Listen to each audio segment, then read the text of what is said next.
Pinagpalang araw po sa bawat isa.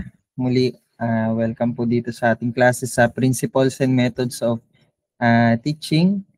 At ngayon po pag-aaralan natin ng Biblical Foundations of Teaching and Christian Education. Hilingan ko po Sister Helen para pangunahan tayo sa panimulang panalangin. Purihin ang Diyos, aming Diyos na dakila, tapat, makapangyarihan sa lahat. Salamat po sa gabing ito na kami ay makakapag-aral patungkol sa Principle of Teachings. Lord, ang dalangin po namin, dakilang Diyos ay ingatan mo kami. Anong sasabihin ko? Sorry Lord, ako po na ang dalangin ko po, dakilang Diyos, ay patnabayan mo ang Pastor Joshua, dakilang Diyos sa pagtuturo. I-guide mo po siya, dakilang Diyos, upang maunawaan namin, dakilang Diyos, ang kanyang ipapaliwanag sa amin. Kami naman po mag-aaral, dakilang Diyos, ibukas mong aming isip patungkol sa pagtuturo ng Pastor Joshua. Dalangin ko po, dakilang Diyos, na maunawaan namin ito. Salamat po sa iyong papuri, sa iyong pasasalamat. In Jesus' name, Amen. Purihin ang Diyos. Amen. Thank you po, Sister Helen, sa pagsisimula po sa panalangin. At siguro naman po lahat sa atin na nandito ay may experience na maka-attend ng Sunday school class or Bible study, at worship service. Yan, dahil ito po yung buhay natin bilang mga bahagi ng katawan ng Panginoong Jesucristo sa paglilingkod. At kalooban po ng Diyos na maunawaan po natin na meron pong pundasyon na napakahalaga ang mga bagay po na ito kung bakit nagkakaroon ng epektibo na pagtuturo at nagkakaroon ng malaking impact sa bahagi sa buhay ng isang mananampalataya. Ito pong mga ganitong klaseng gawain. So, ito pong ministeryong ito, itong ating ginagawa ay hindi lang po para maisalba natin ang kabuuan ng isang linggo na masabi natin na tayo ay may ginawa para sa Panginoon. Pero ang pinakamahalaga po na yung intensyon na nilalagay ng Diyos sa ating puso sa bahagi ng ministeryong pagtuturo ay meron pong napakalaking layunin na talagang meron pong pagkakatuto at paglago sa buhay po ng bawat mananampalataya. At ang Christian education po ay napakalaking bahagi po sa bawat mga Kristiyano. Aware man tayo or hindi sa term na ito po ang pagsasanay o pagtuturo sa atin bilang mga mananampalatayang Kristiyano. At tinawag po tayo ng Diyos para maging mabuting katiwala sa salita niya na ipinagkatiwala at binigay po sa atin. So, if you trace the story of the scripture from Genesis to Revelation, one truth keeps emerging. God transforms people through His teachings and instructions. So, bago pa man magkaroon ng mga hari o mga judge, ang Diyos nagpadala na ng mga tagapagturo. At higit sa lahat, makikita natin along the way kung paanong ang Diyos mismo ang pundasyon ng lahat ng pagtuturo po na ito. At hindi lamang sa mga templo, hindi lamang sa mga pagtitipon, nagkakaroon ng pagkakatuto o pagtuturo, kundi sa lahat ng bahagi ng buhay ng isang mananampalataya, ito ay hindi na natin mayaalis. Ang kaharian, ang kabuuan ng mga bansa, lalo't higit ang bayan ng Israel, ay nagkaroon ng pag-shape ang Diyos, hindi sa pamamagitan ng mga bagay na iniisip natin, katulad ng mga himala, ito'y bahagi, katulad ng mga pagkapanalo sa mga laban, ito'y bahagi. Pero ang nag-shape sa bayan ng Israel bilang bansa na pinili ng Diyos, walang iba kundi yung katotohanan ng Panginoon. Sabi sa Hosea chapter 4 verse 6, My people are destroyed for lack of knowledge. Kung mapapansin natin, hindi sinabi ni Prophet Hosea na my people are destroyed, sabi ni Yahweh, for lack of warships, o kaya armors, o kaya strength, di ba po? Sabi dito, my people are destroyed for lack of knowledge. At hindi lang ito basta intellectual knowledge. Ang tinutukoy dito ay yung integration of truth. Yung knowledge na ang katotohanan ng Diyos na from time to time na dapat ito'y naipapasa faithfully from generation to generation, naging unfaithful ang Israel. So, mapapansin natin na napakahalaga ng pagpapasa, pagtuturo ng katotohanan. At sa Christian education, hindi lang tayo nagpapasa ng mga ideologies, ng facts, ng information, pero sa pagtuturo natin sa Christian education, ipinagpapatuloy natin kung ano yung paraan na sinimulan na ng Diyos. Ito yung pagtuturo ng kanyang katotohanan para mabago ang puso at isipan ng mga tao. So when God wants to change the world, He doesn't start with armies, with wealth, or political power. God started with truth, revealed, taught, and lived. He spoke light into darkness. He instructed Adam in the garden. He commanded Abraham, Genesis chapter 18 verse 19, teach his children after him. He gave Israel his word, saying, teach them diligently to your children.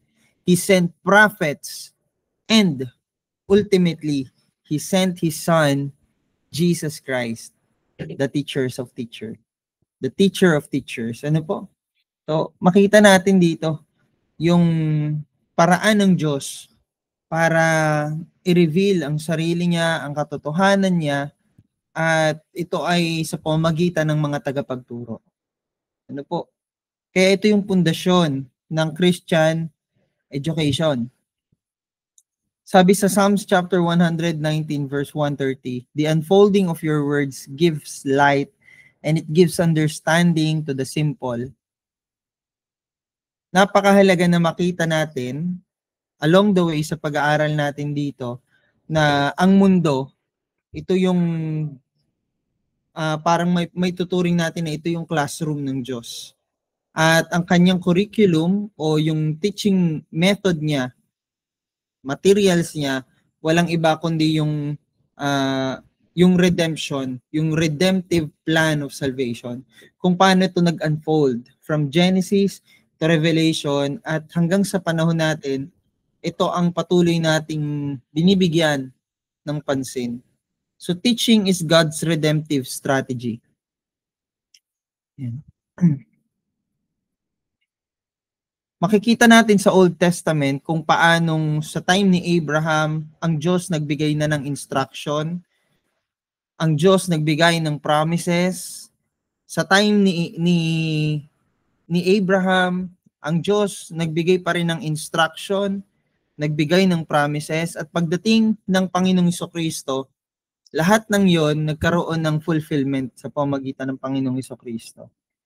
Dahil ang pagkakatuto, ito ay natuloy at kalooban ng Diyos na ito ay nakikita sa atin hanggang sa panahon sa ating iglesia na kinabibilangan. At magkakaroon lang ng totoong revival kapag ka ang mga tao ay bumalik, lalo ng mga mananampalataya, ay bumalik sa pagtuturo ng katotohanan ng Diyos sa pamamagitan ng kanyang mga salita. Si Moses, nagturo siya sa Israel sa pamamagitan ng mga batas na ibinabasa kanya ni Yahweh.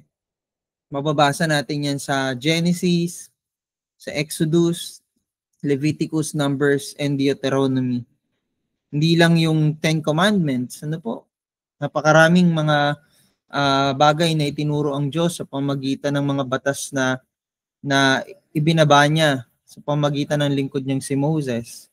Si Ezra sa Nehemiah chapter 8 verse 8 to 9 na emphasize yung pagbabasa at pagtuturo ng banal na kasulatan mula sa exile. Ano po? At higit sa lahat, walang iba kundi ang ating Panginoong Jesucristo Si Jesus Christ nagturo faithfully sa mga disciples, tinuro niya ang katotohanan ng Diyos sa pamamagitan ng maraming paraan, sa pamamagitan ng scriptures, tinuro niya ang katotohanan ng Diyos sa pamamagitan ng mga bagay na meron dito sa lupa para maipakita sa atin kung ano yung mga bagay na meron sa langit, at yung mga apostol na tinanggap ang mga turong ito at ipinasa din naman sa atin. So in the world's view, teaching is transmission of information, but in God's kingdom, teaching is the formation of transformation. Napakahalaga na yung pagsasali natin ng totoo, ito'y nagagawa natin ng tama. Pero hindi lang sa pagsasali ng mga bagay na totoo, kundi dapat ito'y nagkakaroon ng pagsasalin sa ating buhay mismo. Nagkakaroon ng outcome, nagkakaroon ng formation of transformation sa ating isipan, sa ating puso at sa ating paglilingkod. Ano nga ba yung gusto ng Diyos na mabago sa atin? Ano po? Sabi sa Romans chapter 8 verse 29, basahin ko po sa inyo. Romans chapter 8 verse 29. For those God foreknew, He also predestined to be conformed to the image of His Son, that He might be the firstborn among many brothers. Kalooban ng Panginoon na sa pagkakaunawa natin sa katotohanan to, maging kawangis tayo ng ating Panginoong Jesucristo. Kaya napakahalaga ng Christian education, napakahalaga ng Biblia, napakahalaga ng salita ng Diyos. Hindi lang ito basta nalaman ng mga tao na nakarinig nito o nakabasa nito o nagkaroon ng exposure sa panahon na ito ay nangyayari at nagaganap, kundi ito ay kanilang minahal, ipinamuhay, at kanila itong pinasa. So teaching is not about covering materials, but uncovering the truth. The kind of truth that covers you back with grace and conviction. So, sa Christian education, hindi mahalaga kung gaano karami ang tao na napapag-graduate natin sa system na meron tayo sa church. 'Di ba? Meron tayong iba't ibang method para magkaroon ng discipleship training, pero hindi mahalaga kung gaano karami yung nakakatapos doon. Ang mahalaga, gaano karami yung napuproduce na teachers, disciples and teachers sa mga nag-undergo ng pag-aaral na to. So we live in age of overflowing with information, from podcast to blogs, sermons, short videos, and everything all over the places and the internet. But the real question is, who is teaching the truth that transforms? Dun sa effective evangelism class, halos magkahawig tong area na to sa ating pinag-aaralan. Pwede nyo rin siyang bisitahin para ma-amplify yung pag-aaral nito. Pero totoo yun, sa generation na meron tayo, we have an overflowing and overwhelming sources of information. Isang click lang natin sa internet, lalabas na yung mga information. Ang tanong, gaano ka-reliable yung information na meron tayo ngayon? Pagdating sa research tools, napakadali na ngayon. Noon, pupunta ka sa libraries na meron lang books at dun lang makikita. Nung unang panahon, ang mga tao talagang nag-spend ng time para magsulat ng kanilang research, magkaroon ng fact-checking, magkaroon ng parallel research galing sa iba't ibang sources. Pero sa panahon natin ngayon, ang dami na. Ang dami ng mga nagpe-present, nagtuturo, merong iba na nagva-vlog ng short videos or nagla-live streaming sa social media. Ang dami ng paraan para tayo ay makarinig ng mga bagay na nais nating marinig o dapat nating marinig. Pero ang tanong, sino ba talaga yung nagtuturo ng katotohanan na ang goal ay transformation. Hindi lang transformation, but transformation into Christ-likeness. Ang church, nag-i-exist yan, hindi dahil meron tayong mga mahuhusay na tagapagturo, kundi dahil ang Diyos ang nagturo sa mga tao kung ano yung dapat nating ituro. Pero nakakalungkot lang sa panahon natin ngayon, gaano ba ka-faithful yung mga tagapagturo pagdating sa pagtuturo ng katotohanan ng salita ng Diyos. Kung ang isang pastor, ang isang teacher, ang isang church leader ay nagtuturo ng merong buong katapatan, alam natin na tayo naniniwala na ang Diyos ay nagtuturo sa pamamagitan niya. Tayong lahat ay daluyan lang ng Panginoon. So when a parent read the scripture to a child, God is shaping that young heart. When a mentor trains a new believer, the Spirit is guiding both teacher and learner. That's why Christian teaching is sacred. It is participation in God's redemptive instruction. And teaching is the continuation of the divine initiative, God revealing Himself through faithful communication of His people. When we teach biblically, we're not just lesson givers, but we are co-teachers with God. Laging merong availability pagdating sa pagdating sa paggamit ng Panginoon sa atin bilang daluyan ng mga salita niya.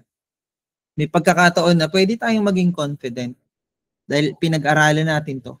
Pero iba yung confidence na meron sa Panginoon. Bukod sa nag-aral tayo, sa atin yung puso ng Panginoon, yung sense of urgency na malapit nang dumating ang Panginoon, kailangan kong ituro ito sa mga tao. Kailangang ihayag kong mabuting balita sa anumang paraan na nilalagay ng Diyos sa aking puso. Ang daming pagkakataon, ang daming paraan para maituro natin ang katotohanan ng salita ng Diyos. Di natin kailangan ng position sa church para magkaroon tayo ng authorization na i-share ang Word of God. Yung position natin bilang Kristiyano, sapat na yun dahil sasamahan tayo ng Banal na Espiritu Santo. At napakahalaga na meron namang mga nagme-mentor sa atin, tumutulong sa atin para malaman natin kung ano yung tamang paraan ng pagtuturo at mga bagay na kailangang marinig ng mga tao. Pwede tayo magturo sa pamamagitan ng social media, pwede tayo magturo sa pamamagitan ng evangelism, house to house, ito man ay campus ministry, ito man ay street evangelism. Pwede rin tayo magturo sa pamamagitan ng mga small groups o kaya congregational age division fellowship. Ang dami. Pero ang tanong, available ba tayo? Binibigyan ba natin ng time na gamitin tayo ng Diyos as co-teachers dun sa mensahe na nais niya iparating? So, biblical example of how God changes the world through teaching. Noah, God taught one man righteousness in a corrupt generation, and that man preserved humanity. Sa Genesis chapter 6 verse 9, God taught Moses His law, and through it shaped a nation. God taught Israel to discern His voice again. Time ni Samuel at ng mga prophets. Kay Jesus, God taught the world in person, saying, "Learn from me." In time of Paul and the early church, God taught through apostles who established churches by teaching the world. So every era of redemptive history shows that God's people are transformed through God's instruction and not by force, but by truth that enters the heart. Di natin kailangan maging sobrang pushy pagdating sa pagtuturo ng salita ng Diyos. Ang kailangan nating ipag-pray, Lord, tulungan mo ako na maituro ko kung ano yung katotohanan ng salita mo nang walang takot, walang pag-aagam-agam, at merong buong katapatan. At ang Diyos na ang kikilos sa buhay ng mga taong to. Di natin kailangang ipilit sa kanila ang katotohanan dahil ang katotohanan mismong magbubukas sa kanilang mga mata kung ano yung dapat nilang paniwalaan.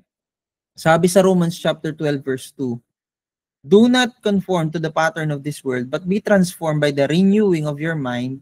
Then you will be able to test and approve what God's will is, His good, pleasing, and perfect will. So kung yung buhay natin ay nakalinya na sa kalooban ng Panginoon, yung ating isipan ay binago na ng Diyos.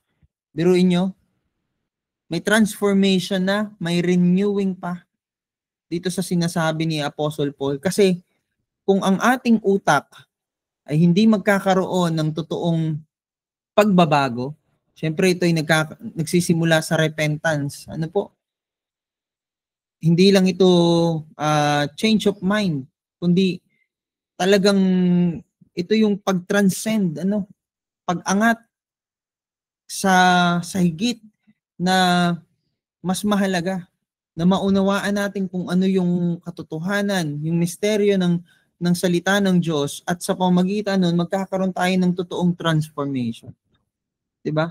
Transformation hindi lang sa ating physical, kundi sa ating emotion, sa ating spiritual life. Ito ay maapektuhan lahat. Imposible na binago ng Diyos yung isip natin tapos may area ng buhay natin na mananatiling ganun pa rin. Sa kalooban ng Panginoon, malalaman natin kung ano yung nararapat sa kanyang harapan, kung ano yung perfect will niya, kung ano yung pleasing sa kanya. At sa pamamagitan ng pagtuturo ng banal na kasulatan, para nating binubuksan yung mga lugar na madilim. Pag tayo nagtuturo ng salita ng Diyos, nabubuksan yung kaisipan ng mga tao na sarado na. Pero hindi natin mabubuksan yon kung sa sarili natin. Kaya nga kailangan natin ng pagsama ng banal na Espiritu Santo. Hindi natin kailangan sabihin sa kanila na mali ka, mali ka, mali ka. Mas maganda ituro natin sa kanila kung ano yung tama, pero hindi naman natin kailangang i-neglect yung mga pagkakamali nila na kailangan din nating tama. Ano po? So when truth flows through a living teacher, it enters another life, reshaping eternity. So if God changed the world through teaching, then church's greatest responsibility is not entertainment, not performance, not even mere service, but through Christian education with great emphasis in teaching the truth. So ang teaching, ito ay kasama sa Great Commission na tinanggap natin sa Panginoon. Matthew chapter 28 verse 19 to 20. Go therefore and make disciples of all nations, baptizing them in the name of the Father and of the Son and of the Holy Spirit, teaching them what I have commanded you. Diba? Says the Lord. Teaching them. So in discipleship, yung teaching is discipleship in motion. Hindi lang basta nananatili sa pagtuturo, kundi merong pagsasanay. Ano po? So napakahalaga nito. Ito yung blueprint ng Panginoon. Hindi ito suggestion, ito'y command na iniwan sa atin ng Panginoon. Evangelize, teach, transform, multiply.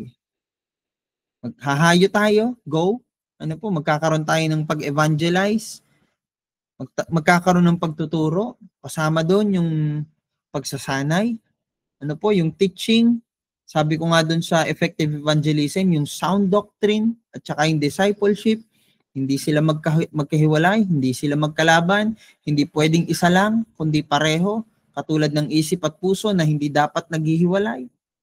At pagka mayroong ganitong klaseng unity, pagdating sa foundation of Christian education, makikita natin na mayroon talagang impact ito. Mayroong transformation na ginaganap ang Diyos sa buhay ng mga tao at mayroong multiplication. Ang unang multiplication na napakahalaga, mayroong multiplication of teachers. At pagkatapos nun, mayroon ding multiplication of Christians, syempre. So what does this mean for us, teachers, pastors, educators, and disciples? Ang ibig sabihin po nito, hindi lang tayo nagtuturo for the sake of teaching the content, but we are truth bearers of God's word. meron tayong ganitong klaseng tinanggap sa Panginoon na responsibilidad na hindi po natin dapat i-neglect. When the Word of God is taught in the power of the Holy Spirit, classroom becomes upper room and learners become witnesses. So ang tanong, if God changes the world through teaching, then what is He trying to change through me? Ano yung nais ng Diyos na maging dahilan para ma-motivate ka, magkaroon ng spark plug sa puso mo na mayroong babaguhin ng Panginoon sa pamamagitan ng buhay mo, ng pagtuturo mo? So, tanungin natin sa sarili natin, am I teaching information or do I have a goal of transformation? So when people learn from me, do they live knowing more or living differently? Magkaiba yung mga tao na na-bless kasi ang dami nilang bagong nalaman kaysa sa na-bless sila kasi nakita nila kung ano yung kailangan nilang baguhin sa buhay nila. Diba? Napakahalaga po nito, mga kapatid. So why biblical foundation matters? Bakit nga ba mahalaga na yung pundasyon ng ating pagtuturo sa Christian education ay grounded, rooted sa banal na kasulatan? So, sa secular education, ang tinatanong nila, what can humans know? Pero sa atin, bilang mga Bible students, ang itinatanong sa atin, what has God revealed? Napakaganda naman na marami tayong malaman sa mundong to, mga bagay na makakatulong din sa atin sa araw-araw nating pamumuhay. Pero higit na mas maganda at profitable sa atin na malaman ano ba yung inihayag na ng Diyos sa pamamagitan ng pagtuturo at higit sa lahat ng Panginoong Jesucristo tungkol sa sarili niya. Kasi ito yung merong eternal value. Kung ang mga dalubhasa sa medisina, nakikita natin kung paanong nagagamit ang buhay nila para ang mga tao ay gumaling sa sakit na meron sila. Ano po? Kung paanong ang mga inhenyero, kapag nag-aral sila, ay binibigyan sila ng Diyos ng karunungan para magkaroon ng plano at ito'y maisagawa na napakagandang istruktura. Kung paano ang mga guro sa mga kolehiyo at eskwelahan ay nakakapagturo para ihanda ang mga bata sa antas na papunta sa kanilang karera, nakakaharapin. Higit na mahalaga din sa atin, tayong mga estudyante, mag-aaral ng Biblia, na makita natin na ang pagiging Bible student, ano po, ang pagiging theologian ay hindi pagiging mababaw. Sapagkat ito'y pag-aaral, pagkaalam ng mga hiwaga ng Panginoon. At ito ay napakahalaga. Sapagkat ito lang ang makasasagot sa tanong kung ano ang meron pagkatapos sa buhay na ito. At sino ba ang Diyos? Yan ay napakalaking tanong na akala ng mga tao hindi mahalaga. Pero ito'y napakahalaga. Pinakamahalaga. The most vital truth na pwedeng i-acquire ng isang tao sa buhay na ito ay ang makilala ang Diyos, kung paanong ipinakilala niya na rin ang kanyang sarili. So, dahil sa curiosity ng mga tao, nagkaroon ng pag-evolve ang human knowledge. Kita natin through time hanggang sa panahon ngayon na ang human knowledge ay nagkakaroon ng expansion, 'di ba? Mas lumalawak, mas na-amplify. Pero sa atin bilang mga mananampalatayang Kristiyano, Christian teaching starts with the divine revelation.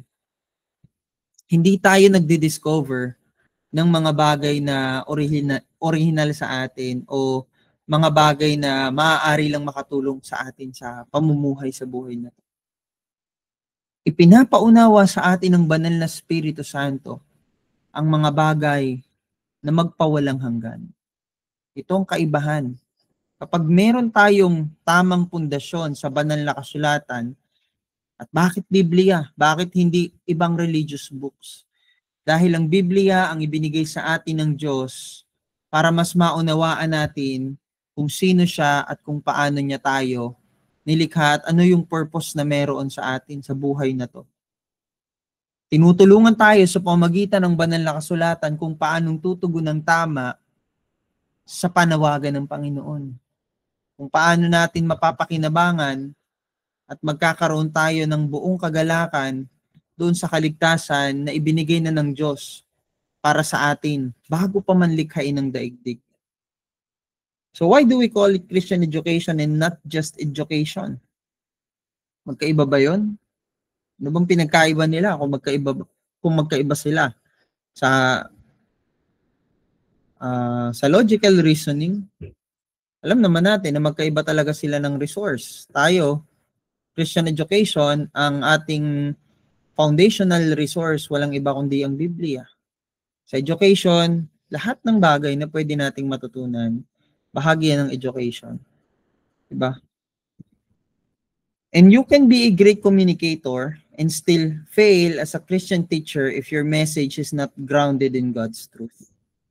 Pwedeng marami tayong quotations, pwede tayong maraming mga pinag-aralan na mga bagay sa mundo o secular na ideologies na sinasama lang natin sa biblical teachings, pero ang totoo, kahit gaano tayo kahusay magsalita o kahit gaano kagaling yung ating paraan ng pagtuturo, kung hindi ito nakapundasyon sa banal na kasulatan, hindi pa rin ito magiging pagpapala.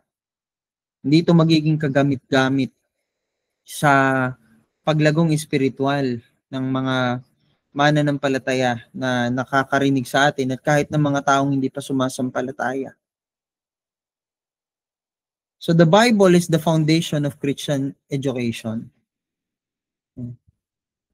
Educators treat the Bibles as a supporting resource, too often a tool to make moral points or inspirational lesson. But biblical faithful teaching begins by recognizing that Scripture is the foundation and all essentiality. Ang Biblia ang pundasyon. Sabi nga sa 2 Timothy chapter 3 verse 16, no? Basahin natin. 2 Timothy chapter 3 verse 16 through 17. All Scripture is God-breathed, inspired, and is useful for teaching, rebuking, correcting, and training in righteousness. Kung makikita natin na nandyan yung sound doctrine and discipleship, hindi natin maaalis yun. Ano yung purpose kung bakit merong pag-inspire ang Diyos sa Scripture, sa banal na kasulatan? Ang purpose, so that the servant of God may be thoroughly equipped for every good work. Yun ang dahilan. Hindi para dumami yung alam, kundi para magkaroon ng maayos na pamumuhay. Ang salita ng Diyos, hindi lang nagbibigay sa atin ng mga topic na pwede nating ituro, kundi ito yung standard. Sabi nga ay, ito yung authority para sa ating faith and practice, sa ating orthodoxy and orthopraxy. Sa sound doctrine at sa ating pamumuhay bilang Kristiyano at sa ating orthokoinonia, sa fellowship of the believers.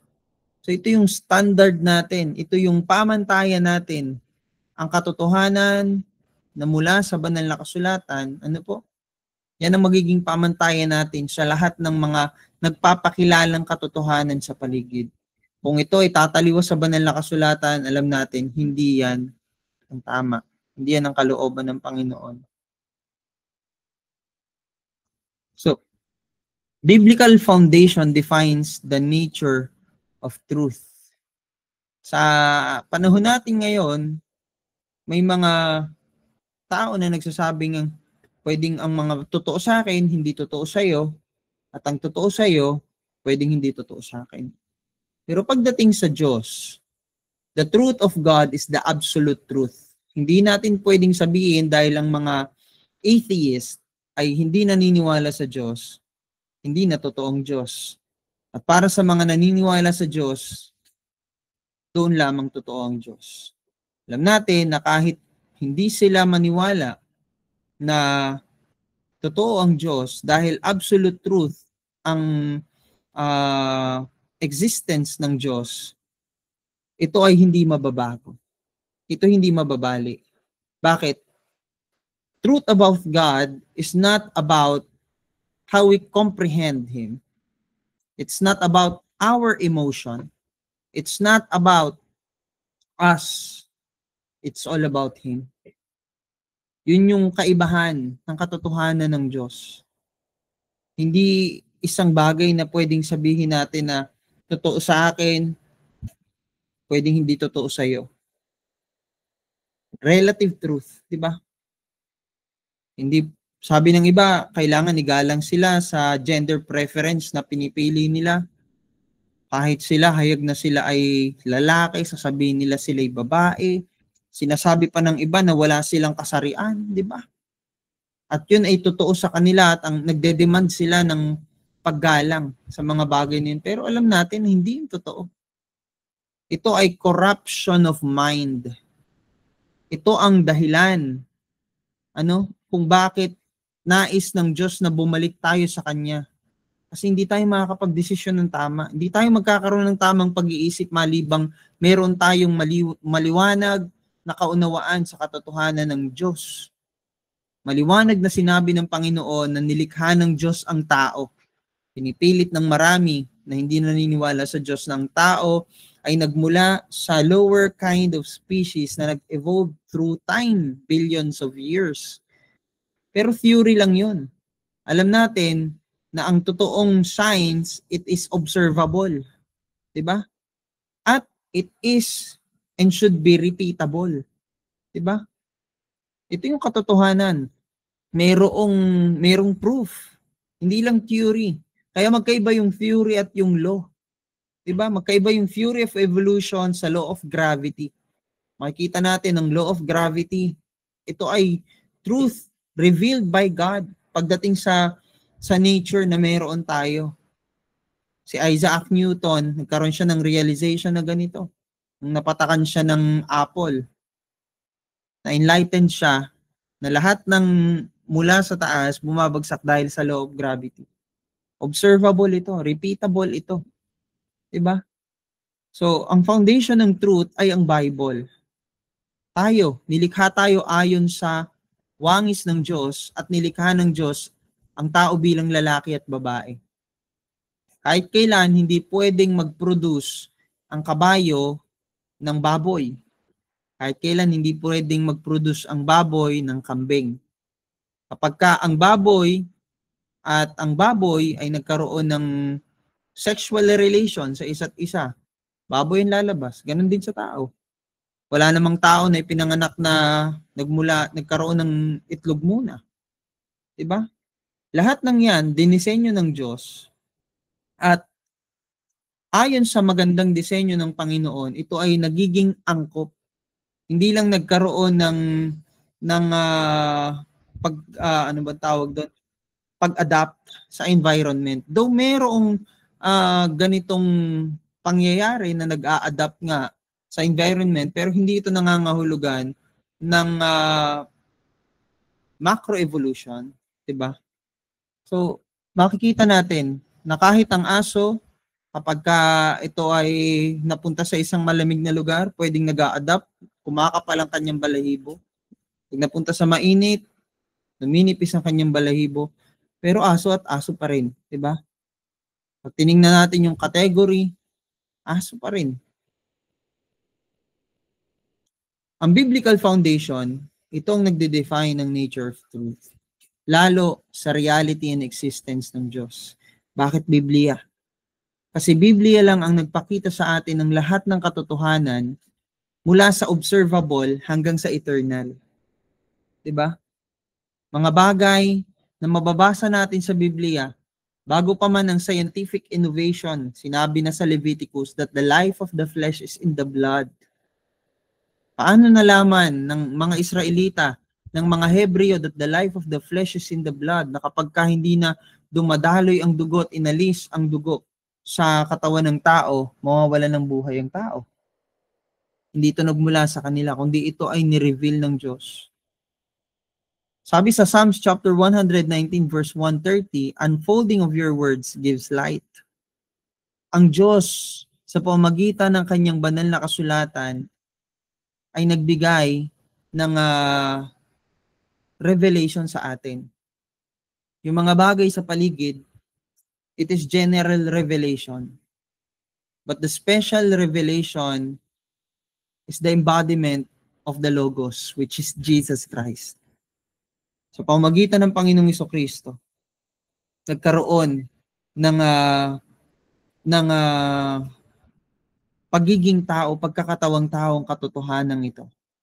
Ang Panginoong Jesucristo ang nagpakilala sa atin sa Diyos, sapagkat siya'y Diyos na nagkatawang tao. So Christian education begins with God's self-disclosure, not human inquiry. That means a Christian teacher is not a philosopher guessing about truth, but a steward of revelation, passing on what God has made known through His Word and His Son. So teaching in Christian education is a sacred trust, not a human experiment. Biblical foundation defines the nature of the truth, not from trial and error, but from the self-disclosure of God Himself. So biblical foundations define goal of teaching. As Christian teacher, a Christian teacher does not simply aim to fill minds, but to form lives. Sabi nga natin kanina sa Romans chapter 12, but be transformed by the renewing of your mind.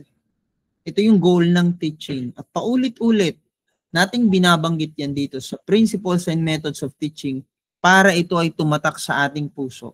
Para tumatak to sa isipan natin. Na hindi lang mahalaga kung ano yung sinasabi natin.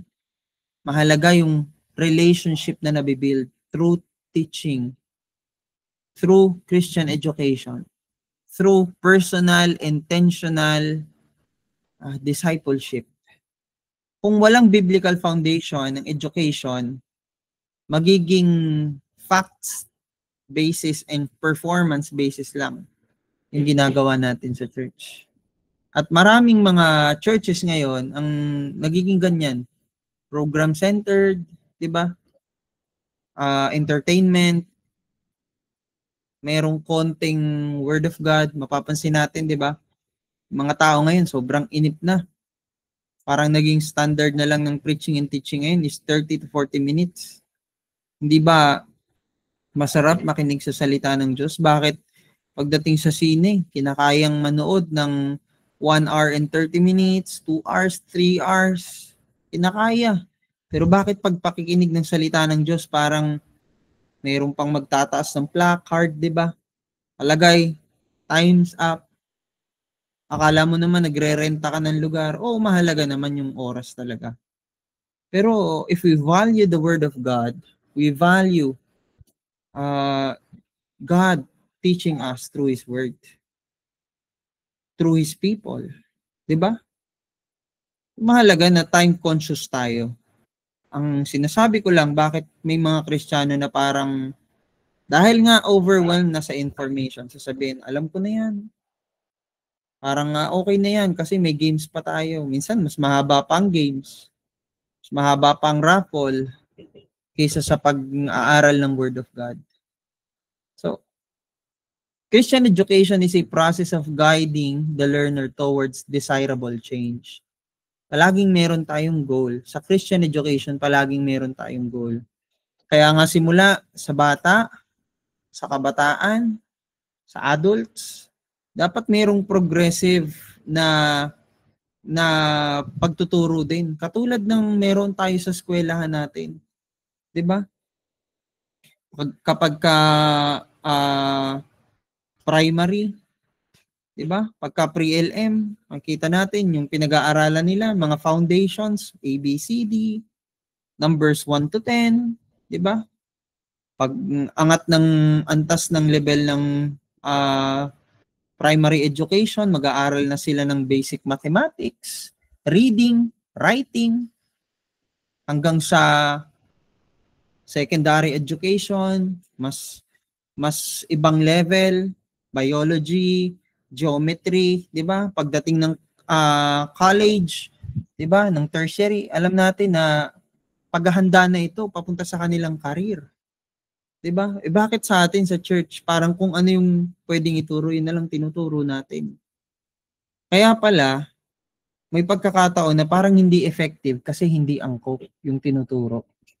Alam nyo, isa yun sa prayer ko na magkaroon ng pagkakaisa ang body of Christ, na magkaroon ng ganitong progressive na lectures, lessons.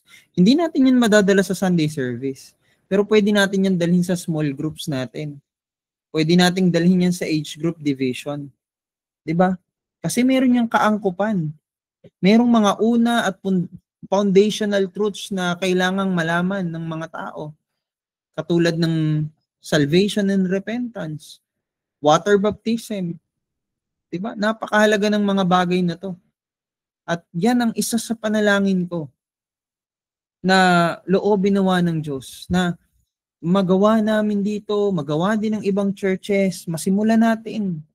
Turuan natin sila. Yung iba sasabihin, katulad nung nakausap ko noon na bakit daw ganun yung parang ginugol ko na parang curriculum parang para daw pumapasok sa school.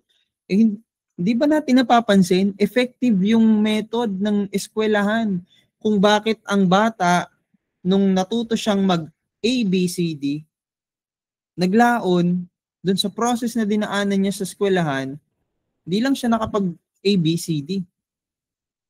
Talagang naihanda siya dun sa career, pero hindi siya matututo na maging guro, engineer, maging doktor o lawyer or pastor, na hindi siya dumaan doon. Napakahalaga. At hindi lang tinutukoy dito yung edad. Ang tinutukoy dito, yung level of comprehension and understanding. At yung principles and methods of teaching, pwede nating magamit dito. So, dapat meron tayong desirable change. Meron tayong goal. Ano yung goal? Palagi. Conformity into the image of Christ. Kailangan yung goal natin, yung prayer natin is towards Christ-likeness. Diba? Hindi lang turo ng tithing or giving para dumami yung pondo ng church. Diba? Ako po naniniwala talaga. At ito po ay inilalagay ko sa inyong puso na kahit hindi tayo mag-series ng tithing, ng pagbibigay sa church, sa gawain, ilapit lang natin ang mga tao sa pagmamahal sa Panginoon. Ako po nagsasabi sa inyo, totoong salita ng Diyos. Pagmahal ng taong yan ng Panginoon, imposibleng hindi niyan ibibigay ang kahit ano na meron siya sa Panginoon. Material man yan o buhay niya. Kasi naramdaman niya yung pag-ibig ng Diyos at nagre-respond siya sa pag-ibig na yun. So the goal of Christian teaching is not academic excellence but spiritual growth and maturity. So biblical foundation defines the method of teaching. Yan, mahalaga din yan. So yung biblical foundation, yung method of teaching, pinapakita sa atin na mahalaga yung revelation and relationship. Yan, sabi ko kanina, pwedeng gamitin natin yung word na sound doctrine and discipleship. Kasi yung sound doctrine, it is the means of God's revealing Himself, and yung discipleship is about our relationship. Hindi lang sa Diyos, kundi sa ating bilang mga mananampalatayang Kristiyano. The Bible not only tells us what to teach, it also shows us how to teach. Diba? So, ang Diyos ang nagbigay sa atin ng teaching method sa scriptures. At makikita natin yan all throughout the scriptures. Diba?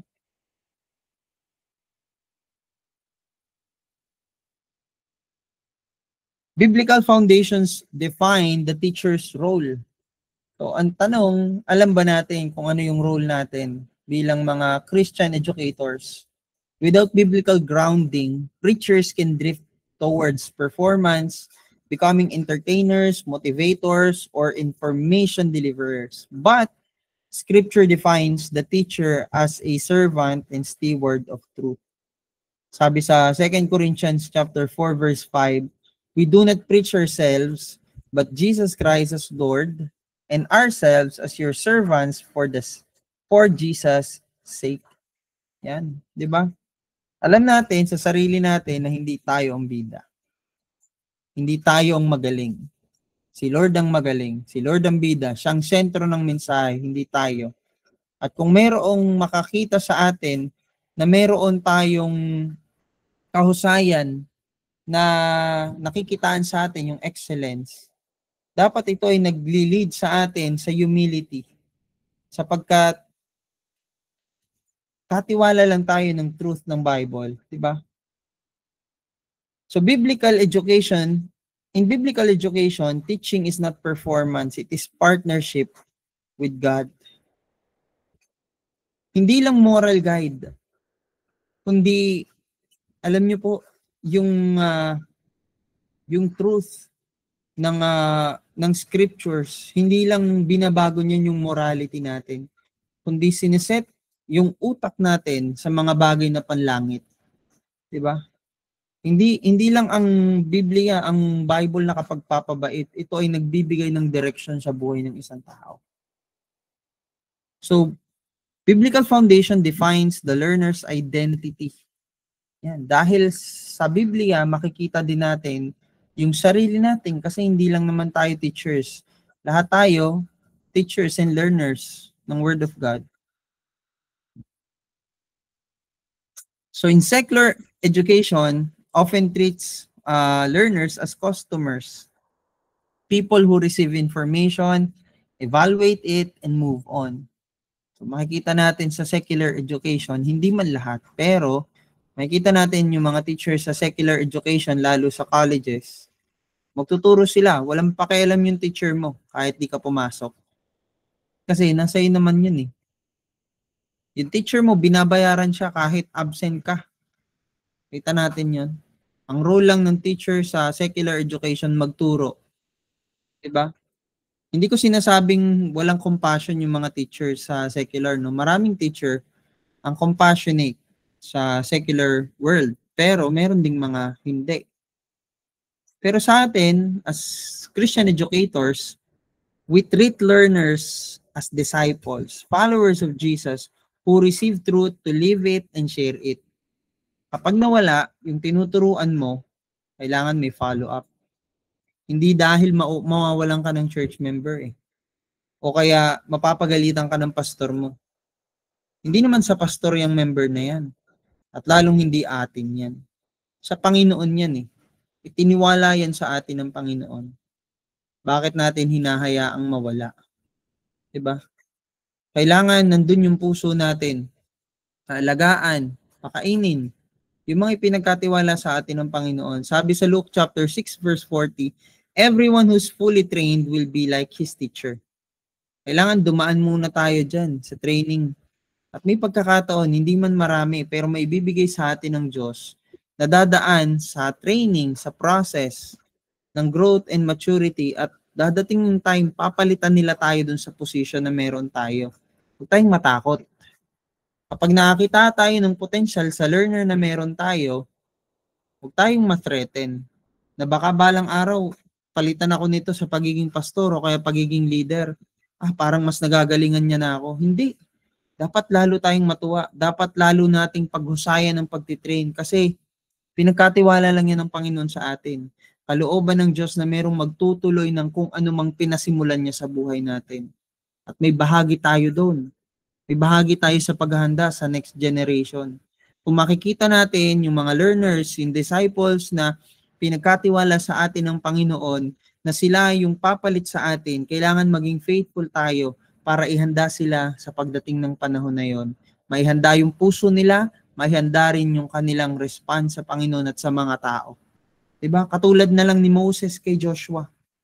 Nung nakita ni Moses si Joshua na siya yung papalit para mamuno sa Israel, si Moses hindi na-threaten. Bagkus, tinrain niya si Joshua. Binigyan niya ng exposure sa mga tao at higit sa lahat, sinamahan siya ni Yahweh. Diba? So, sa atin, as Christian educators, learning leads to imitation and imitation leads to transformation. Kaya nga sabi ni Pablo, pag binasa natin yung Philippians chapter 4, yan, parang iisipin natin, parang boastful si Paul, pero hindi eh. Sabi niya dito sa Philippians chapter 4, verse 9, whatever you have learned or received or heard from me or seen in me, put it into practice. And the God of peace will be with you. Boastful ba si Paul dito? Mayabang ba siya? Mayabang naman ni Paul. Siyang gagayahin. Kasi alam ni Paul sa sarili niya kung paano siya naging faithful sa Panginoon. At walang masama doon. Kung sabihin natin sa mga tao, gayahin niyo ako sa pagsunod ko sa Panginoon. Wala naman si Paul sinabi dito na gayahin niyo ako pati sa kahinaan ko, di ba? Kahit sa mga sulat niya, hindi niya naman niya tinago na meron siyang kahinaan.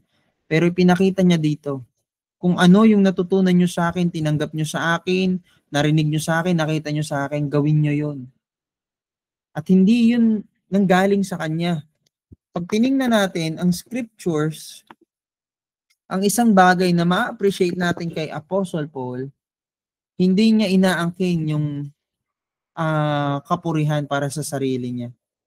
Alam niyo, sabi ni Apostle Paul, dito nga sa 1 Corinthians chapter 11, sabi din, for I receive from the Lord what I also pass on to you.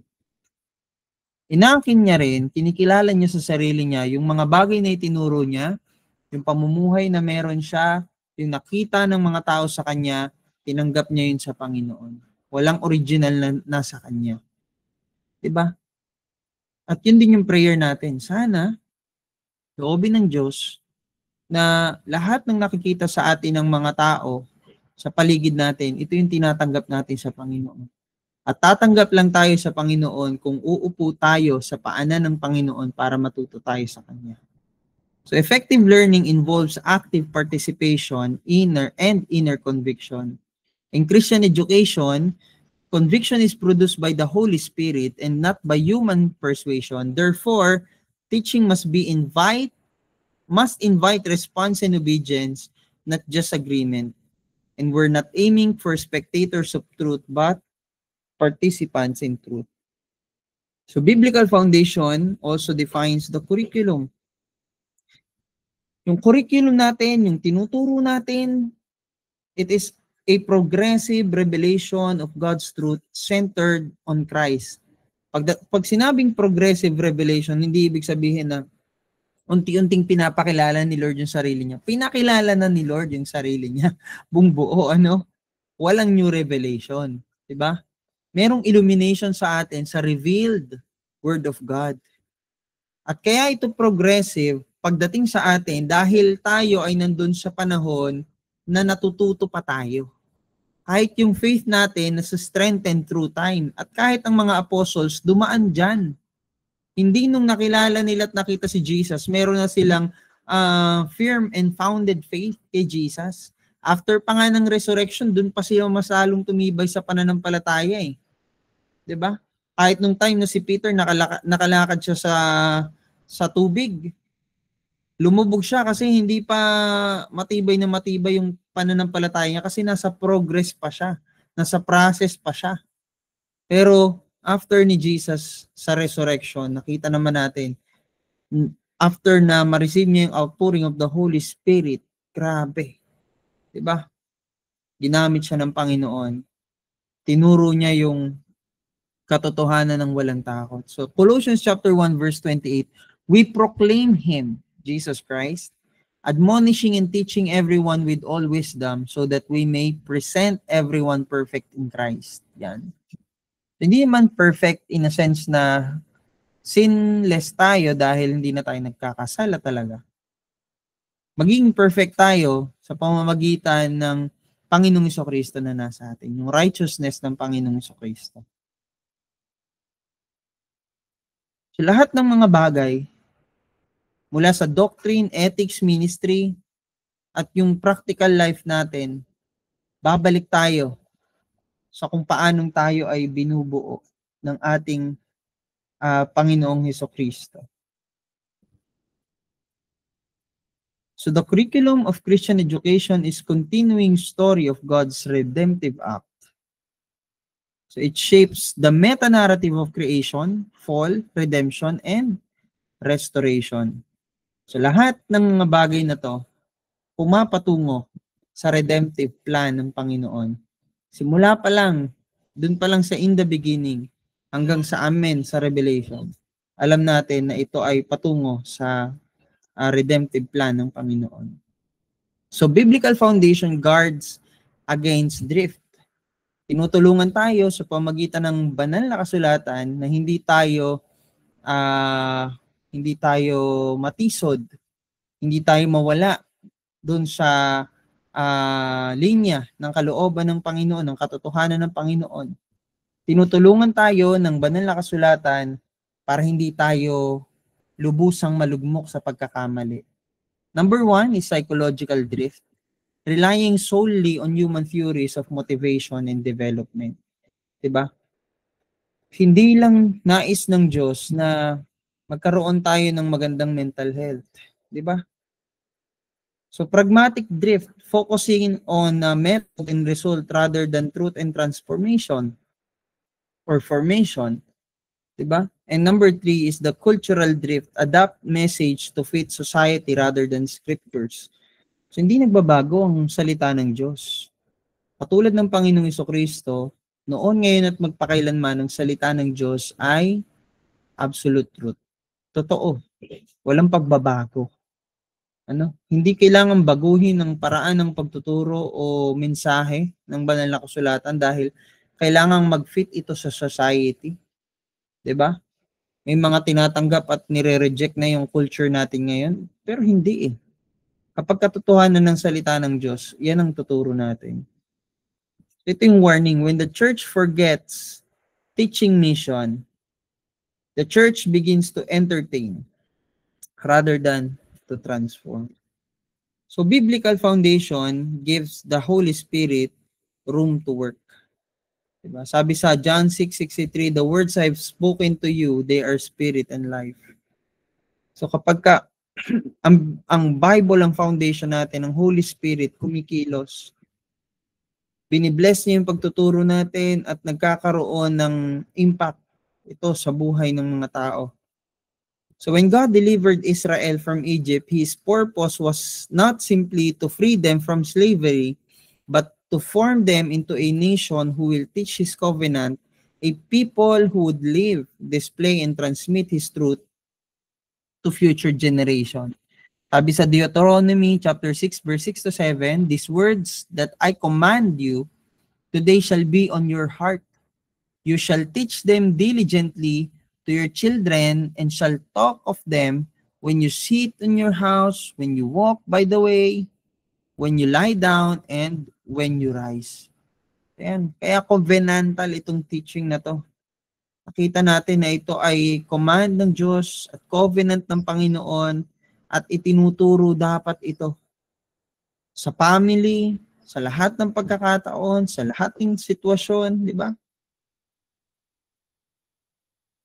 Sa Israel, makikita natin ang teaching, hindi lang yan nakakahon sa classroom, kundi ito ay binubuo sa pamagitan ng tipan ng Panginoon, ng covenant ng Panginoon. Kalooban ng Diyos na yung bahay mismo natin, ito yung maging room to shape God's will. Diba?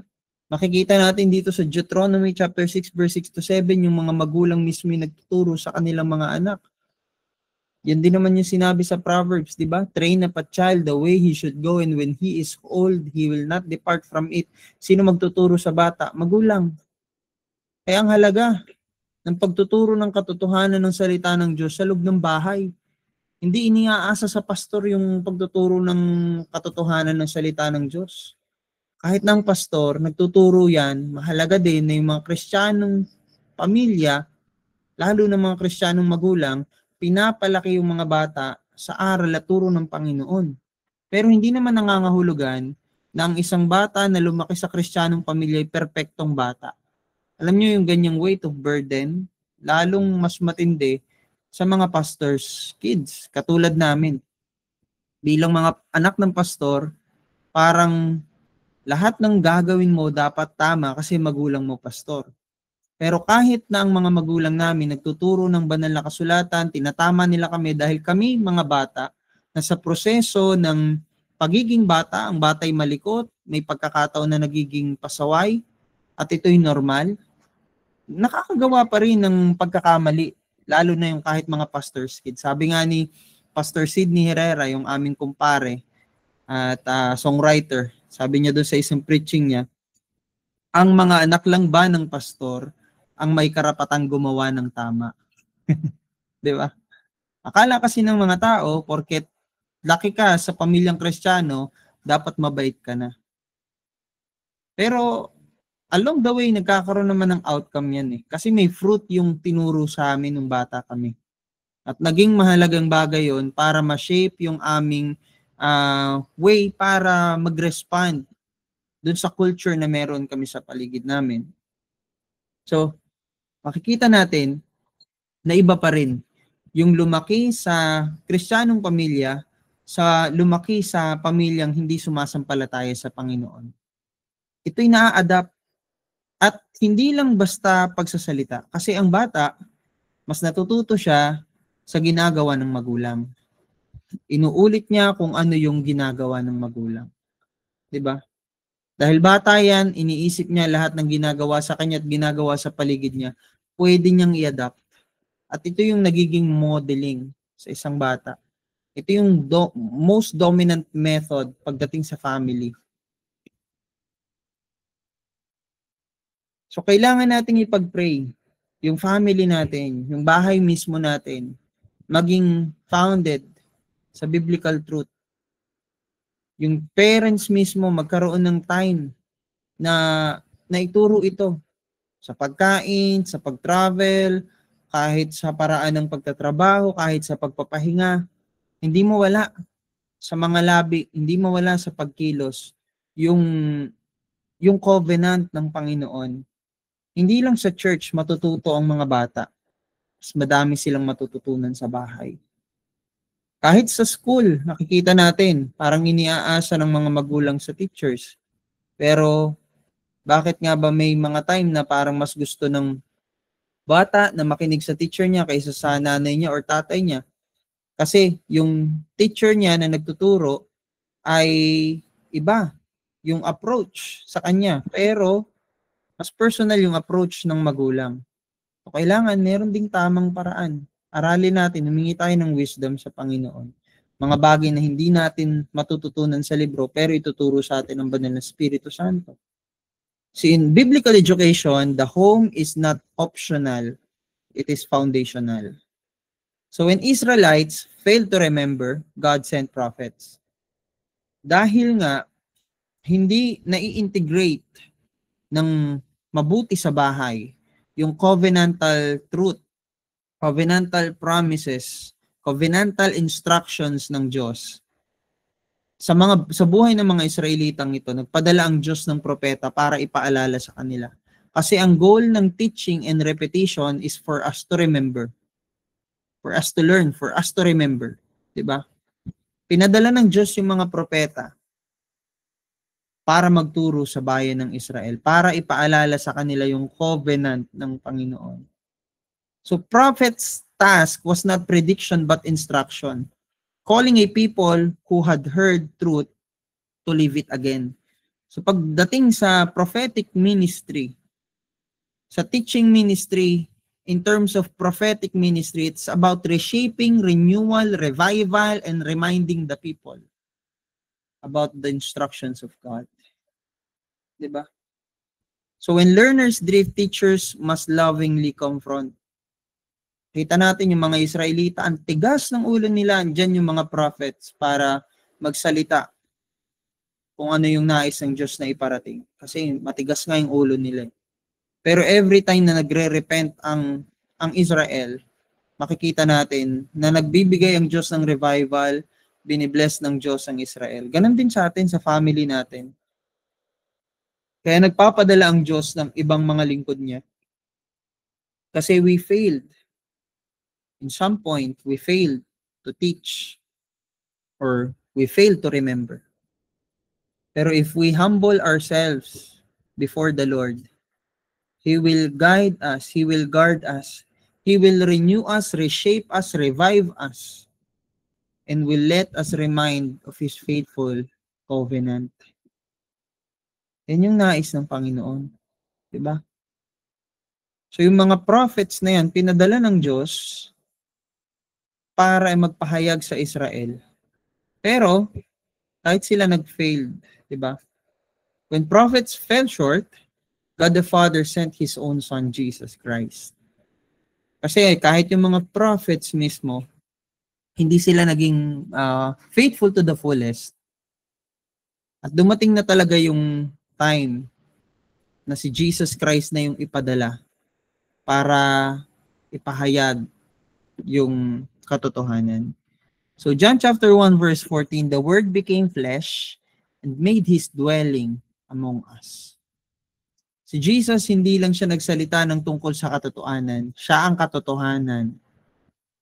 Yung buhay niya, yung lahat ng sinasabi niya, bahagi lang ng katotohanan, pero siya ang kabuuan ng katotohanan.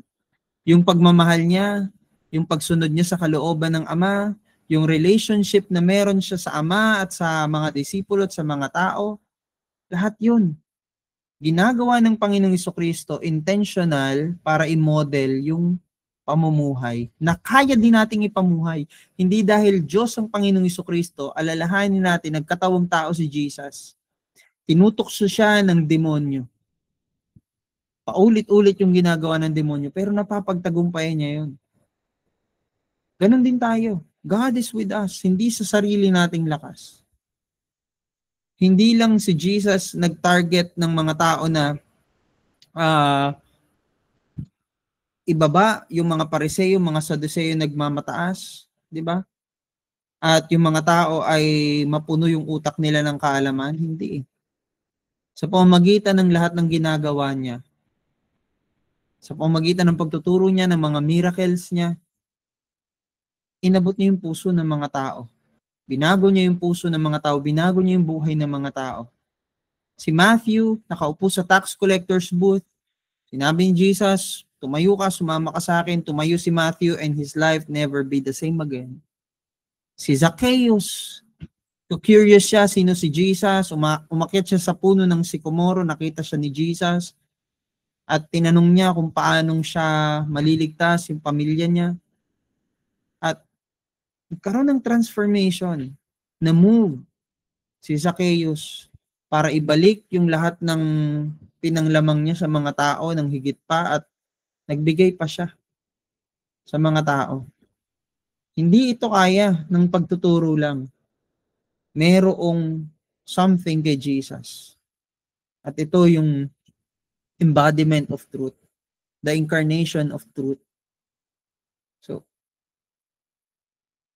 makikita natin si Jesus, yung way niya, yung method niya ng pagtuturo, storytelling, parables, dialogue, monologue, modeling, experience, yung kanyang mentoring, discipleship. Nakita natin yan sa buhay ni Jesus. At yan yung nais ng Panginoon na ipamuhay din natin. So sabi ni Jesus sa Matthew chapter 11 verse 19, take my yoke upon you and learn from me. Diba? Sabi ni Jesus, my yoke is easy and my burden is light. Kasi siya ang bumubuhat sa atin. Hindi mabigat yung pamatok ng Panginoon. Diba? Siya yung bumubuhat ng lahat ng bigat. Nais ng Panginoon matuto tayo sa Kanya. Early church, nakita natin kung paanong sila ay nagsama-sama, naging model sa kanila yung teaching sa community sa Acts chapter 2 verse 42. They devoted themselves to the apostles' teaching and to fellowship, to the breaking of bread, and to prayer. Yan yung DNA ng church. Di ba? Nagturo sila ng doctrine sa mga bago at sa mga hindi na bago. Yung bawat isa nagsishare ng testimony, hindi nakakahon sa isa lang nagbabahagi. Tamang testimony, hindi chismis. Yan, nag-exhort sila ng mayroong pagmamahal at mayroong reproduction na nangyayari. Pag-reproduce ng leaders, ng teachers, kita natin yan along the way dito sa buhay ng mga believers sa early church. Hindi sila natapos sa pagtuturo. And teaching us will always been God's strategy to shape people. So core biblical principles of teaching, number 1 is revelation. Revelation is, God is the source of all true knowledge. Sabi nga sa Deuteronomy 29:29, the secret things belong to the Lord our God, but the things revealed belong to us and our children forever. Yung iba sinusulat yan sa sa exam pagka hindi na daw nila alam kung ano yung sagot. May nakasagot na ba sa inyo yan sa exam? Deuteronomy 29:29. Pero totoo yun May mga bagay na hindi ni-reveal sa atin ng Lord fully, pero yung ni-reveal niya sa atin, para sa atin yun. Kalooban ng Diyos na maintindihan natin yun. At hindi niya tinagong sarili niya. Pinakilala niya ang sarili niya. Merong special revelation, merong general revelation. Diba? Pangalawa is relationship. Sabi sa Mark 3:14, He appointed 12 that might be with Him and that He might send them out to preach. Diba? So ang pagtuturo ng banal na kasulatan, it is relational before it is instructional. Si Jesus Christ may in-establish siyang relationship. Pumili siya ng mga tao na mapapagkatiwalaan sa katotohanan ito. So, hindi tayo lalago kapag tayo mag-isa lang. Ang tunay na paglago, kasama natin ang isa't isa. Yan yung edification. Diba? Pwede tayong mapuno ng information, pwede tayong mag-self-study, pero hindi tayo magkakaroon ng relationship sa ibang believers. So, you can't disciple whom you don't know. Truth travels best through relationship. Kaya, kilalanin natin. Maghanap tayo ng mga taong alam natin makakatulong sa atin. Ma-shape yung spiritual life natin. Makasama natin sa spiritual journey. Yan. Yan ang isang blessing kapag binigyan tayo ng Panginoon ng godly friends, family, at higit sa lahat, yung fellowship sa church. So number 3 is obedience. Teaching leads to transformation. Sabi sa John 13:17, if you know these things, blessed are you if you do them. So kung totoong alam, dapat na-apply. Diba? Hindi lang nananatili sa utak. Merong isang violinist na bata.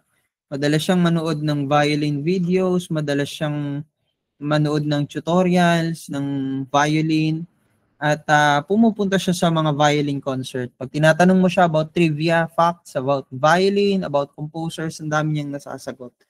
Pero one time, yung isang mahusay na violinist, dahil sa tuwang-tuwa siya sa batang ito, in-invite niya sa stage yung bata at pinahiram niya yung violin niya at sinabing, sige, tumugtog ka nga. Dahil na-amaze siya sa knowledge na meron ng batang ito. Pero nung time na tutugtog na siya, nangangatal ang kanyang kamay at hindi niya alam ang kanyang gagawin. Kasi ang totoo, wala naman siyang violin sa bahay. At kahit kailan, lahat ng alam niya na napanood niya at narinig niya at nabasa niya, hindi niya pa na-apply. Mahirap, may malaking danger sa atin. Kung yung ating mga tinuturo, hindi pa natin nasusubukang i-apply sa ating mga buhay. Lahat tayo guilty dyan at some point bilang Christians. Kasi ang totoo, mas madaling magsalita kaysa gawin ng mga bagay na sinasabi natin. Nung panahon na makikita natin nung una, 'di ba? May mga tao na magsasabi sa atin, papunta ka pa lang, pabalik na ako. 'Di ba? Kasi akala ng mga kabataan, mas mahusay sila sa mga matatanda kasi marami silang alam. Pero pagdating sa matatanda, mas marami na silang experience at nilakaran nila yung mga experience na yun, doon sila natuto. So teaching that does not change behavior is not biblical teaching. So ito yung goal ng biblical teaching, na sumunod tayo sa kalooban ng Panginoon. 'Di ba? So every lesson should move from knowing, feeling, and doing. So the aim of all true Christian teaching is obedience that glorifies God and continuity. Dapat mayroong pagpapatuloy. 2 Timothy chapter 2 verse 2, and these things you have heard from me among many witnesses, and trust to faithful people who will be able to teach others also. So kalooban ng Panginoon na magkaroon ng pagpapasa ng continuity ng ating pagtuturo. Papansin natin sa verse na to, from Paul to Timothy, to faithful people, to others. Di ba? Parang 4 generations lang, pero makikita natin na from generation to generation na talaga siya. Di ba? It is an unbroken chain. Kung magkakaroon tayo ng tiwala sa taong pinagkatiwalaan natin at yung taong yon ang magkakaroon din naman ng tiwala sa pinagkatiwala ng Diyos sa Kanya, magpapatuloy ang pagtuturo hanggang sa dumating at bumalik ang Panginoon. So your ministry is not successful when you have followers, but when you have successors. So kapatid, huwag tayong matuwa kung sobrang malawak yung ministry na meron tayo. Hindi pa yan yung success. Ang success kapag meron ng magtutuloy nung pinasimulan sa atin ng Panginoon. Meron tayong tagapagmana. Kalooban niya ng Diyos. Hindi lang sa atin natatapos. So teaching is divine partnership through which God reveals His truth, forms His people, and continues His redemptive work in the world. So God reveals truth. Yung nga binasa natin kanina sa Deuteronomy 6 verse 6 to 7. Psalms 32 verse 8, I will instruct you and teach you in the way you should go. I will counsel you with my loving eye on you. So teaching begins not with man's curiosity but with God's self-revelation. John 13:13 to 15. You call me teacher and Lord, and rightly so, for that is what I am. Sabi ni Jesus. Now that I, your Lord and teacher, have washed your feet, you also wash one another's feet. I have set you an example that you should do as I have done for you. Diba? So yun yung biblical foundation ng teaching. Diba? To set an example para magaya, magawa, mapagpatuloy. Luke 24:27, and beginning with Moses and all the prophets, he explained to them what was said in all scriptures concerning himself. Yan, di ba? So in Christ, truth takes on flesh and lives among us. John chapter 14 verse 26, but the advocate, the Holy Spirit, whom the Father will send in my name, will teach you all things and will remind you of everything I have said to you. 1 Corinthians 2:13, this is what we speak, not in words taught us by human wisdom, but in words taught by the Spirit, explaining the spiritual realities with spiritual words. Even the most skilled teachers cannot make truth come alive in learner's heart. Only the Holy Spirit can do. Diba? Hindi po natin pwedeng i-replace ang Holy Spirit. Ang tunay na pagkakatuto kapag ka-empowered tayo ng Holy Spirit, nagtuturo tayo na in the fullness of Holy Spirit. Diba? So mahalaga ang method sa Christian education, pero kapatid, mas mahalaga ang anointing ng Holy Spirit kapag tayo ay nagtuturo. Yan ang pinakamahalagang hindi dapat mawawala. So in Acts chapter 2 verse 42, naka-emphasize dito, they devoted themselves to the apostles' teaching and fellowship, to breaking of bread and to prayer. At pagkatapos yan, everything follows, di ba? Everyone was filled with awe, may signs and wonders na gaganap, at lahat ng ari-arian nila binigay nila para sa lahat ng nangangailangan. Grabe. May impact. Yung truth, hindi guilt tripping. Walang ganun nangyayari, di ba?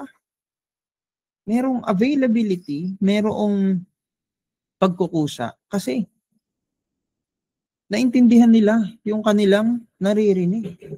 So the early church believers didn't just listen to sermons, they lived the message together in community. Di ba? So every time a Christian teaches, all 5 truths are in motion. So God the Father reveals, God the Son models, God the Holy Spirit illumines or illuminates, the church embodies, and the disciples multiplies. Yan. So, pasadahan natin ng isang mabilis tong lecture 8, yung part 2. So, the theology of teaching becomes powerful only when it is embodied in the life of the church. So, covenant teaching sa Deuteronomy chapter 6, building a culture of family discipleship. So, mapapansin natin dito sa covenant teaching na merong pag-emphasize sa education in the home of faith, di ba? Learning happen naturally during meals, travels, chores, and celebration. Walang pagsiset up lang ng, okay, sige, magkaroon tayo ng Bible study, magkaroon tayo ng prayer meeting sa bahay. Hindi, normal ito. Normal sa bahay na pinag-uusapan. Na-appreciate ko, kaming magkakapatid sa Luntal, at kahit pagka nakakasama ko yung, kahit kami mag-asawa ni Pastora Jen, lalo na dun sa Luntal, may table dun sa kusina na every time magkikita-kita kami dun, magpa-pop up na lang sa amin about God's Word, about yung illumination sa amin ng God's truth, at magkakaroon na kami ng exchange doon. At nabibless din kami doon sa sharing time. Walang walang set up na okay, sige, prayer tayo muna tapos basa ng Word of God. Hindi, mayroong pag-uusap, normal. At hindi ko sinasabi na meron kaming perfect family, pero marami pa rin kaming flaws, pero isang bagay na na-appreciate ko every time na nare-remind ako sa ganung klaseng routine na nagagawa pala namin yun. Alam nyo, yun yung culture of family discipleship na nagkakaroon tayo ng encouragement at hindi masamang magtanong. Kasi sa bahay, ang hirap magtanong eh. Magtanong yung bata sa magulang, nagagalit yung magulang, lalo kapag kayong magulang di niya alam sagot. Diba? Yung magulang hindi makapagtanong sa anak kasi nahihiya magtanong. So nagkakaroon ng distance dahil sa ganitong mga barriers. Pero ano ba yung dapat na practicein natin para magkaroon tayo ng family discipleship? So equip parents to be the first and most consistent teachers of faith. Kung yung parents mo Christians, talagang sila yung mag-initiate ng pagtuturo. 'Di ba? Hindi lang tatay, hindi yung tatay lang, kundi pati yung nanay, yung mga magulang. Diba? Kung merong nanay at tatay, o kung nanay lang or tatay lang, mahalaga yung magulang. Pero kung yung isa sa mga anak ay nag-excel sa faith, walang masama. Pero magulang, kailangan sila yung isa talaga sa nagtuturo sa mga anak. Kasi yun ang hierarchy ng Bible. Magulang ang nagtuturo sa anak. So, yung mga parents, pwede silang umattend ng parenting seminar. Diba? Mayroong mga seminar sa discipleship. Pwede rin tayong mag-integrate ng faith at home program. Yung mga Bible studies natin dito sa Look, sa Bethel Christ Center Family, yan ang isa sa vision na nilagay ng Lord. Hindi lang basta home Bible study, kundi bring Christ to every home and bring every home to Christ. Diba? Kasi kapag yung family nagkaroon ng ganitong klaseng bond, alam natin na mas magiging strong ang family. Merong devotion, may prayer time. Gawin nating church yung bahay natin. Diba? Yun yung idea. Yun yung idea ng Bethel. Diba? Pinananahanan ng Diyos. Kalooban ng Panginoon na ipinapaalala natin sa family natin kung ano yung covenant ng Panginoon. Hindi lang sa church. Mas mahalaga sa bahay. Home is God's primary learning environment. Yan yung unit na create ni Lord. Pwedeng ituring natin yun na smallest unit, but it is God's design. Family is God's design. Diba? So, the church teaching ministry begins when the service ends in the home of its members. So, prophet teaching, confronting error and restoring conviction. Sabi sa Jeremiah 3:15, I will give you shepherds after my own heart, who will feed you with knowledge and understanding. Diba? So, ang mga prophets, nung unang panahon, they call people back to the truth when they drift from it. So, prophetic ministry, sa time natin, hindi ka nag-foretell ng mangyayari, hindi. Yung prophetic ministry sa time natin is to call people for revival, for reshaping, for renewal. Yan yung ginagawa ng mga prophets. Diba? Kaya nga sa 1 Timothy 3:16-17 may rebuke diba? Merong ganitong klaseng pagtitibay ng pagtuturo. May correcting. Yan ang ginagawa ng mga prophets. Ano pa yung ginagawa ng mga prophets noon? They confront Israel dahil sa idolatry nila, injustice, hypocrisy. Anong ginagawa ng mga prophets? Nililid ang Israel, bumalik kayo sa Panginoon. So kung meron tayong calling sa prophetic ministry sa ating panahon, hindi mag-alam ng mangyayari sa bukas. O kaya kung ano yung magiging hinaharap ng tao na nasa paligid natin, papatawag tayong propeta, hindi. Yung prophetic ministry, as part of teaching, prophetic teaching, is calling people back to God. Biblical teaching is prophetic when it calls people to align belief and behavior with God's revealed truth. Diba? So, anong pwedeng gawin natin? Yung systematic teaching, ibalik natin. Ituro natin lahat sa church. Huwag tayong matakot, i-correct ang church. Huwag tayong matakot magturo tungkol sa sexuality. Diba?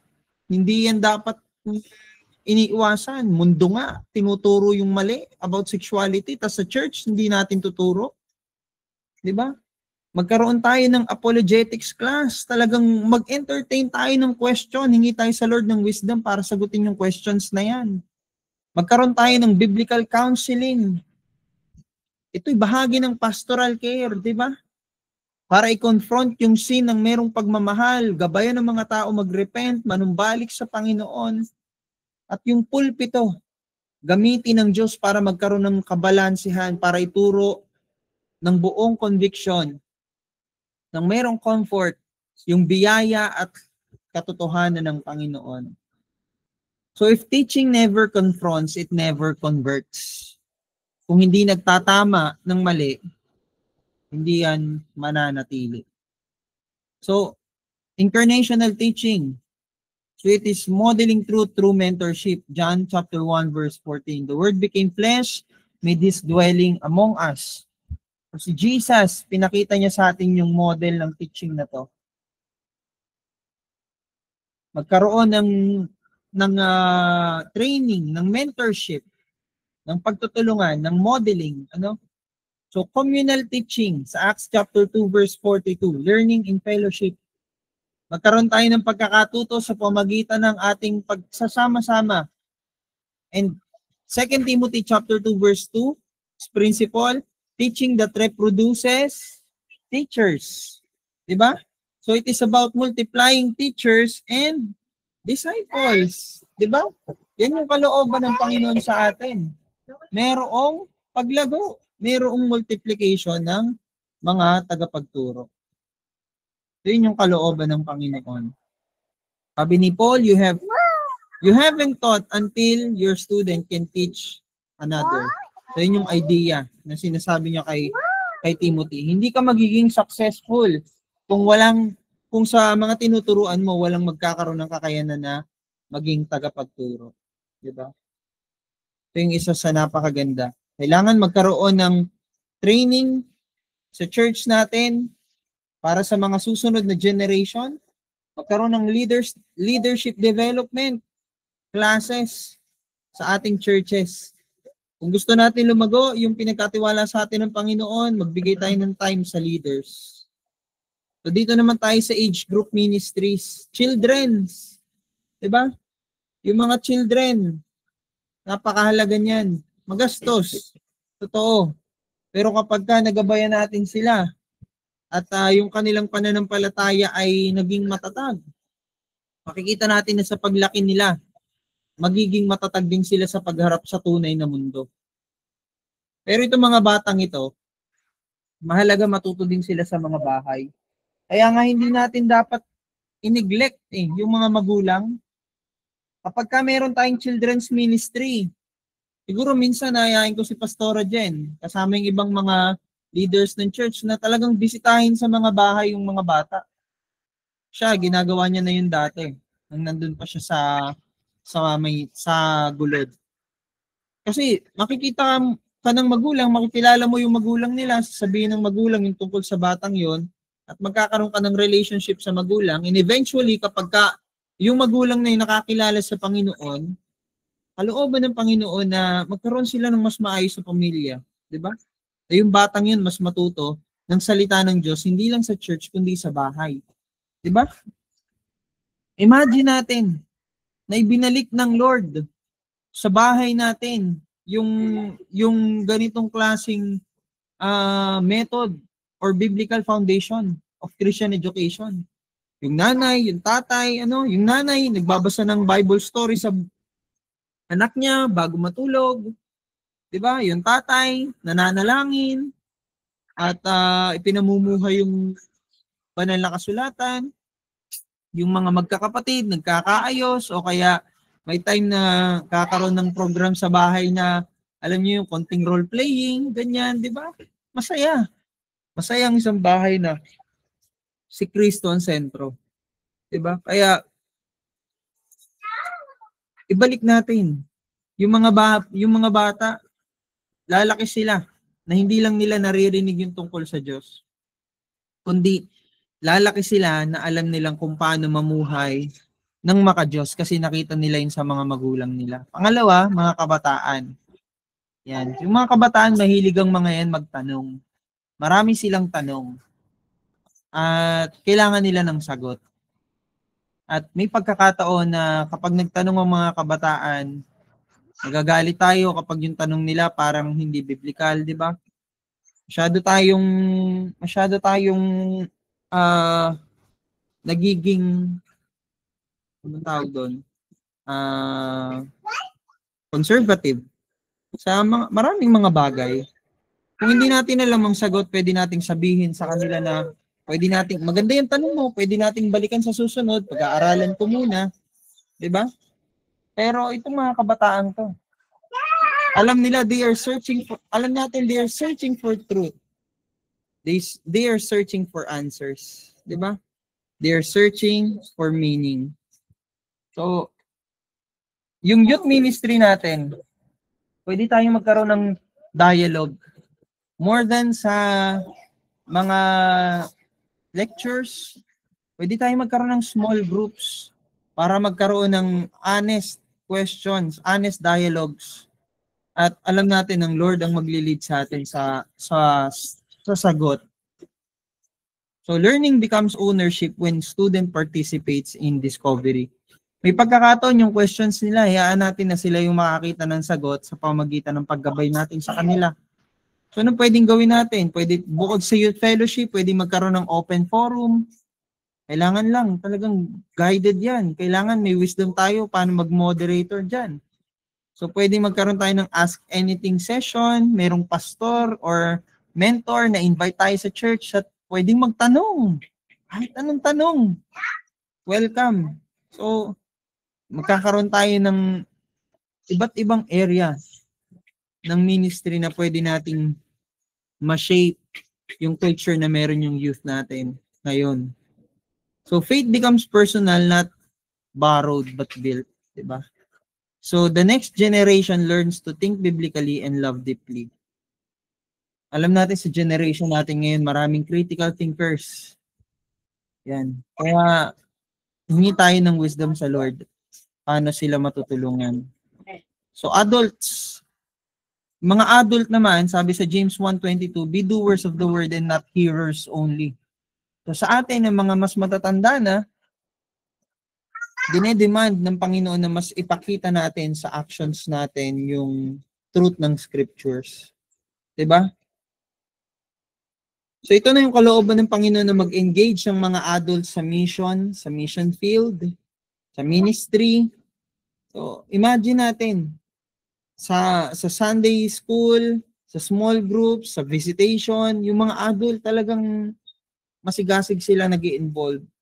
Kasi kalooban ng Lord na makita sila dyan sa area na yan. Hindi lang nagtuturo, kundi talagang humahayaw. Diba? So learning that forms conduct and character is the education for life. You haven't truly learned it until you're living it. Kung natutunan natin, dapat napapakinabangan natin sa buhay natin. So adults mature as doers of the word. Their theology takes on flesh in the workplace, home, and community. And learning becomes transformation. And last, elders. So elders are called to mentor new believers. Sabi sa Titus, basahin ko po sa inyo, Titus chapter 2 verse 1 through 6, medyo mahaba-haba ito. So you, however, must teach what is appropriate to sound doctrine. Teach the older man to be temperate, worthy of respect, self-controlled, and sound in faith, in love, endurance. Likewise, teach the older women to be reverent in the way they live, not to be slanderers or addict to much wine, but to teach what is good. They can urge the younger women to love their husbands and children, to be self-controlled and pure, to be busy at home, to be kind, and to be subject to their husbands so that no one will malign the word of God. Similarly, encourage young men to be self-controlled. Diba? Makita natin, yung modeling na, mentoring na, pag matanda ka na, dapat ikaw yung pinamamarisan, ginagalang, ginagaya. So, diba, sabi nga ni Paul, kung ano yung nakita natin sa kanya, gawin natin. Ganon din sa matatanda sa church. Yung mga matatanda sa church, mga elders, sila yung kinikilala as matured believers. Kaya encourage natin yung mga tatay. Layuan nila yung mga adiksyon, mga alak, mga nakakasira sa pamumuhay, mga nanay, yung mga chismis, yung mga ano pa ba? Basta, lahat. Mga ganong, mga bagay na alam natin hindi magbibigay ng magandang patotoo. Para sila yung maging example, role model para sa mga bata, kabataan, at mga adult. Ito yung mga elders, di ba? Pero sa church, yung elders, tinuturing din sila as the pastors, di ba? The seasoned leaders.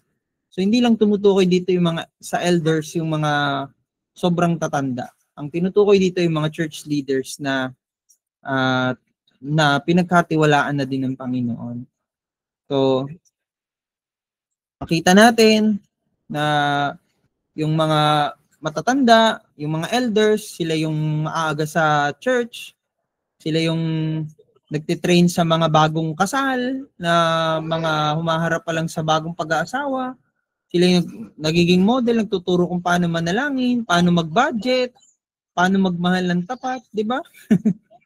So may mga matatandang pastor, kalooban na hindi na sila nakakahayo, i-impart nila yung kanilang karanasan sa mga batang pastor.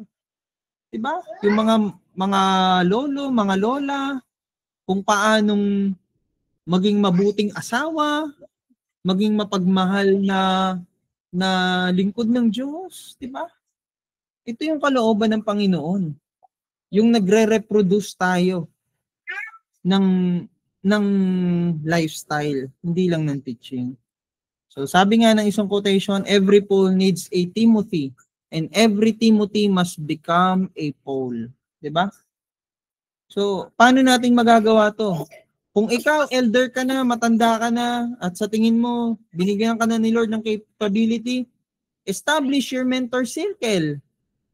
Pumili ka ng mga believers na nais ng Diyos na i-mentor mo sila.